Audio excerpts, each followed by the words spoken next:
So we owned this mill for many, many years. It was our former headquarters. We are a fourth generation family business, started and founded in Rhode Island. We occupied this as our main warehouse and offices for over 25 years. So trying to maintain it with the hope that one day we would be able to use it for another purpose. And yeah, we're very happy and great to see a new use for the building. I think this is just an opportunity by chance. I drove by the mill one day. My son plays hockey across the street. As far as old mills go, this one wasn't in horrible condition. And I heard about this new program the state was rolling out, the workforce housing, and I thought that was really perfect for Arctic. The demographics, the rents that we were targeting worked really well with that program. One of the unique things that we did in this building, design decisions we did, was how we dealt with acoustic.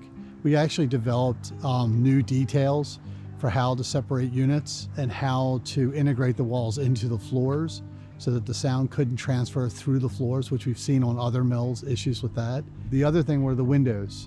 There's obviously a lot of windows on this building, and they were original and they were in very bad shape, so it took a lot of work to bring them back, and also when we had to replace them with windows that were totally in kind and met the character of the building.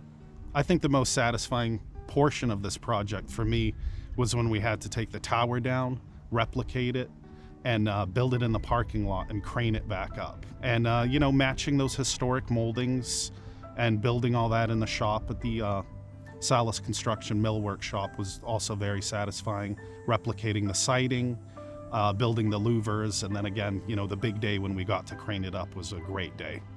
I like to refer to these mills, the renovation process in the beginning, as I have to take the mill to zero. I have to get to the level where you would in a normal building. So there's always costs in these mills just to get to the point where you can start to rebuild.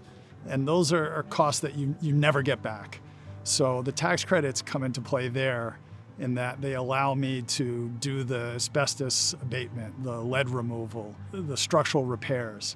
There's so much that goes into just stabilizing these mills that if you had to do the project without any subsidies, no one would ever do the project. The tax credits really are critical, whether it's a historic tax credit, a rebuild tax credit, some sort of credit that can offset the negative effects of time and age in these mills. So my husband and I recently got married, and we were living with my parents, and so we were looking to move out on our own. I specifically work from home, so I wanted a space that I enjoyed. It's quiet here during the day. It's perfect for working from home. I have a dog. We walk our dog every night. Talking to the people around, they are so thankful that this became an apartment building. They think it's beautiful. It's a great crowd that's here, so they're very thankful that we're here. I think with any of these large, complex mills, they were anchors in the neighborhood. And when they shut down, when they're abandoned, it leaves a giant hole.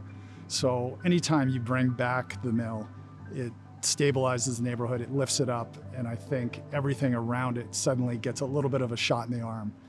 And I know the town is pleased, and I think it came out really well.